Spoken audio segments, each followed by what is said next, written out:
이번 주 10월 말과 그리고 11월 초가 겹치는 날이죠. 더욱이 더 한 주를 잘 시작해야 될 것 같은데요. 시장 한 주간의 전망, 이슈를 통해서 한번 풀어보겠습니다. 이슈앤뉴스 시작합니다. 먼저 이번 주 화두가 될 만한 이슈 화면을 통해서 만나보시죠. 증시 전반 모멘텀이 부재한 가운데 지수는 당분간 조정 장세를 연출할 것으로 전망됩니다. 시장에서는 경기와 실적 전망의 불확실성으로 반등세가 부진한 가운데 최근 코스피 대비 실적 개선이 진행되는 낙폭 과대주에 대한 관심이 유효하다는 분석 나오고 있습니다. 환율 하락이 계속된다면 외국인 프로그램 매도세가 발생할 수 있다는 우려가 제기되고 있습니다. 시장 관계자는 원달러 환율은 일방적으로 지속적인 하락을 보이고 있어 시장에 충격을 줄 가능성이 다른 때보다 더욱 크다며 프로그램 매도 발생 가능성을 유의해야 한다고 강조했습니다. 키움증권은 11월 중순 이후 시장 완만한 상승이 예상된다고 전망했습니다. 또한 글로벌 경기 회복에 대한 기대가 높아지는 구간에서 IT와 자동차 업종이 연말 소비 수혜 기대감으로 강세를 나타낼 것이라고 분석했습니다. 네, 이슈앤뉴스. 오늘은 마루투자자분 조인갑 대표와 함께 얘기 나눠보겠습니다. 대표님 안녕하세요. 네, 안녕하십니까. 네, 어서 오세요. 네. 시장이 1900선을 내주면서 우려하시는 분들이 많을 것 같아요. 네. 그런데 호재가 없는 것뿐이다. 특별한 악재는 또 크게 없다. 그렇게 우려하지 않아도 된다라는 또 분석들도 나오고 있거든요. 어떻게 분석하고 계신가요? 제가 지난주에 이제 말씀드린 목표치가 1900포인트에서 1950포인트 정도 말씀드렸고요. 실제적으로 움직인 거는 1900포인트인 이거를 깨면서 오히려 1890포인트 후반대로 하면서 예상보다 조금 더 시장이 하단을 무너뜨리고 나간 모습이었다고 말씀드릴 수 있고요. 그러면서 이제 제가 지난주에 진단해드리는 것이 두 가지 태도로 접근하는 것이 맞다 이렇게 말씀드렸는데요. 첫 번째로는 이런 개별적인 중소업체에 대한 내용을 알고 있는 분이라면 강세를 띠고 있는 중소형 주식으로 대응하시는 것이 맞고 그렇지 않고 이렇게 중소형 주에 대해서 팔로우가 가능하지 않는 분들 좀 이렇게 따라가서 내용들이나 정보 취득이 어려운 분들은 그건 관망하면서 좀 쉬시라. 왜냐하면 어차피 이제 박스권으로 묶여 있고 시장 자체는 하단 부분이 열릴 수 있는 일시적으로 열릴 수 있는 그런 개연성이 있기 때문에 너무 적극적으로 대응하면 손실이 커질 수 있는 구간이다. 따라서 그런 내용이 좀 정보 취득이 쉽지 않은 분들, 그다음에 그런 기업의 이익을 팔로우하기가 어려운 분들은 조금 관망하는 것도 하나의 투자 방법이라고 말씀드렸는데요.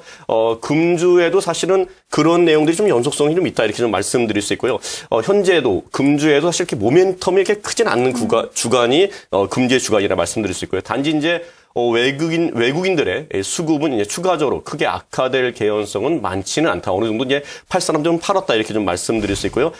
크게 이제 그 이유로 말씀드리면 이제 어닝슨이 거의 마무리가 됐습니다. 따라서 예상보다 좋지 않았기 때문에 일정 부분 이제 외국인들이 차익 실현하고 나갔고요. 그리고 원화 강세도 사실 지난주까지 빠르게 진행됐는데 이런 부분도 어느 정도 좀 일단락되고 있는 것이 아닌가. 그렇다 그러면 외국인들의 추가적인 악재라든가 추가적인 투매 자체도 크지 않은 것이 현재 형국이고 금주의 형국이다 이렇게 말씀드릴 수 있고요.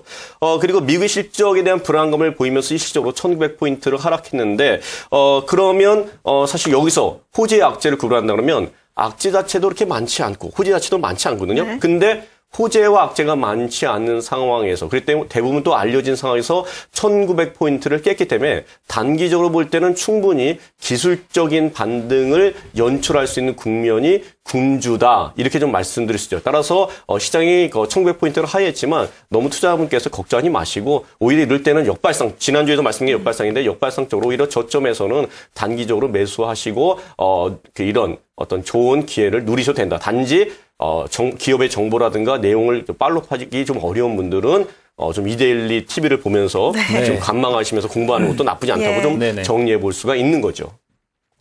현 시장은 호재와 악재가 없는 상태이기 때문에 아마 개인 투자자분들은 더욱 목이 마르실 것 같습니다. 정보도 그렇고 사각지대에 계시기 때문이죠. 그렇기 때문에 오늘 오전에 보니까 많은 커뮤니티들에서 개인 투자자들이 윈도우 드레싱에 대한 그 기대감을 조금씩 보여주고 있는 것 같습니다. 월말이 되면 통상적으로 윈도우 드레싱이 나오는데요. 이번 달에도 좀 예상해봐도 좋을지 대표님 어떻게 보십니까? 윈도우 드레싱에 대해서 좋은 질문을 하셨는데요. 제가 볼 때 이 윈도우 드레싱을 한 10년간 지켜보니까 일반적으로 윈도우 드레싱이 있을 때 좀 주식 시장이 좀 빠져 있으면은 윈도우 드레싱이 좀 강하게 나타나는 현상들이 반복적으로 나타나더라고요. 근본에도 말씀드린 것처럼 1900포인트를 지금 하이에서 왔다 갔다 하기 때문에 충분히 윈도우 드레싱에 대한 개연성 자체는 그 어떤 때보다도 크게 열려 있다 이렇게 말씀드릴 수 있고요. 그러나 이제 사실은 이 흐름 자체는 굉장히 좀 단기적 흐름이기 때문에 사실 이거에 따라서 수익을 내는 것 자체는 쉽지 않다. 그러나 단기 투자자 분들이라면은 한 번쯤 그런 기회를 활용해서 좋은 이익을 실현시키는 기회로서 접근하셔도 나쁘진 않다고 말씀드릴 수가 있는 거죠. 네, 이러한 가운데 이번 주 우리 시장이 11월 달에 접어들게 됩니다. 11월은 뭐 통상적으로 주가가 많이 올라간다, 사야 되는 시기다 이런 말들이 많이 나오고 있는데요.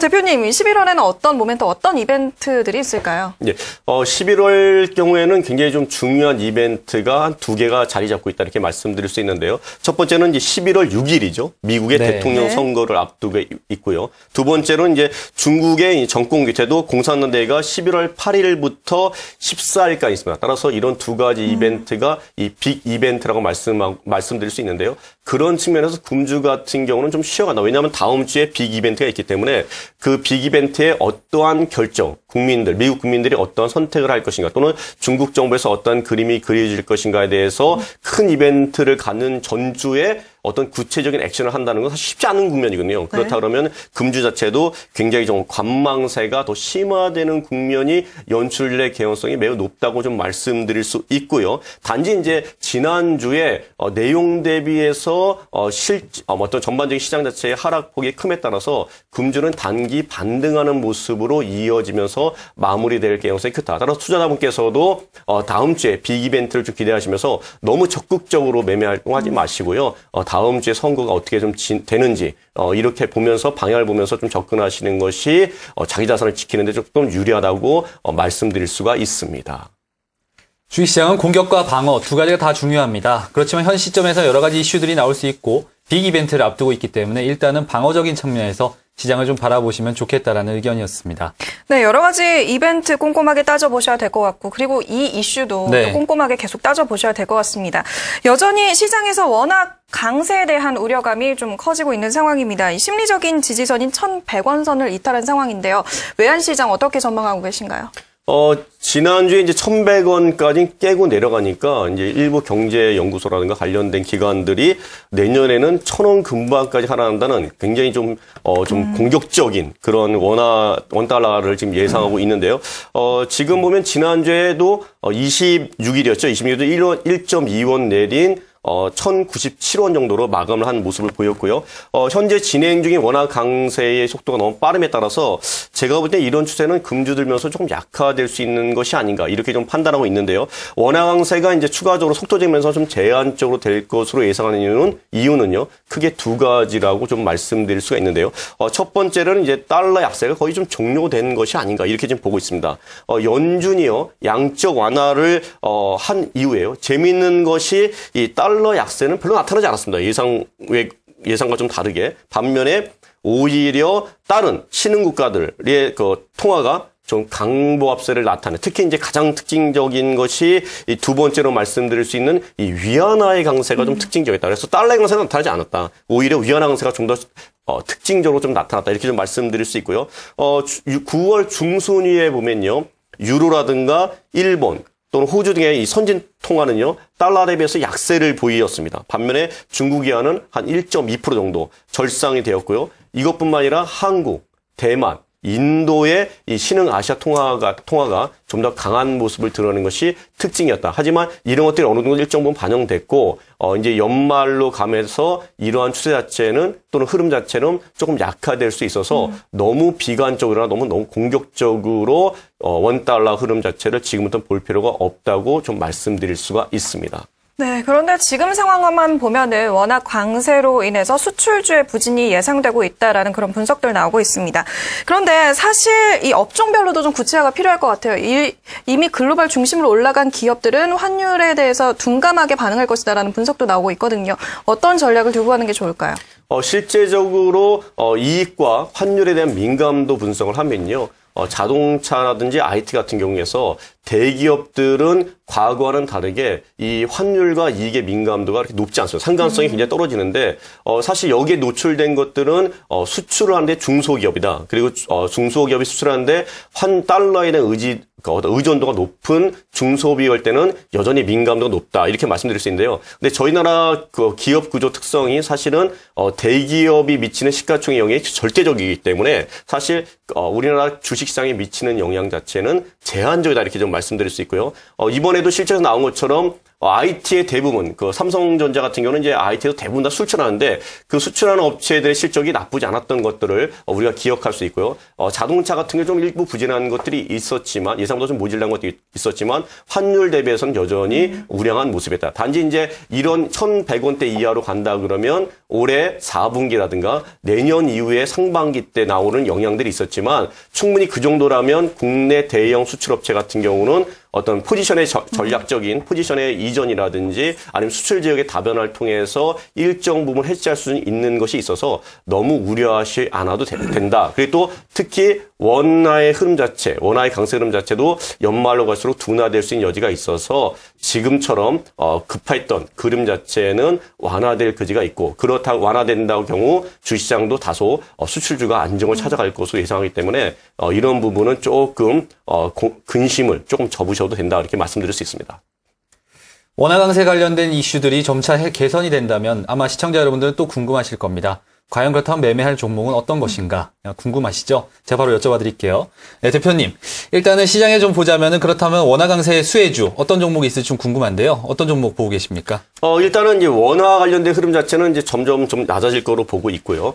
이제 앞으로 가면 갈수록 단기적으로는 사실 대형 IT주나 자동차들이 많이 빠졌거든요. 그래서 단기적으로 본다 그러면 네. 이런 업체들이 좀 반도체 실적 좋아지고 관련된 네. 업체도 좋아지기 때문에 반기 반등할 수 있는데, 제가 볼 때는 이건 나눠야 될 것 같습니다. 네. 반기 반등하더라도 IT 흐름 자체는 충분히 원화 강세 흐름을 이겨낼 수 있는 그림이 그려짐에 따라서 추가적으로 조정시마다 매수하는 것으로 가지만, 자동차의 경우는 미국 시장에서 위축되는 모습이라든가 중국 시장의 커져감이 다른 미국 시장이라든가 유럽 시장에 위축되는 것만큼을 보완하기 좀 어려운 것이 아닌가. 그렇다면 자동차는 급락했기 때문에 반등이 나올 걸 보고 있습니다. 금주에 나오지만, 그러나 오히려 좀 반등 나올 때 좀 줄여가는 것이 맞지 않는가. 따라서 IT는 떨어질 때 오히려 조정시 매수해서 가는 것이 맞고요. 자동차 같은 경우는 대체 시장 자체가 아직 뚜렷한 흐름을 보이지 못하기 때문에 금주에 반등이 나온다 그러면은, 또는 이번 달에 11월 달에, 그러니까 맞이하는 11월 달에 반등이 나온다 그러면 네. 조금 줄여서 내년 초를 준비하는 것이 맞다고 말씀드릴 수 있고요.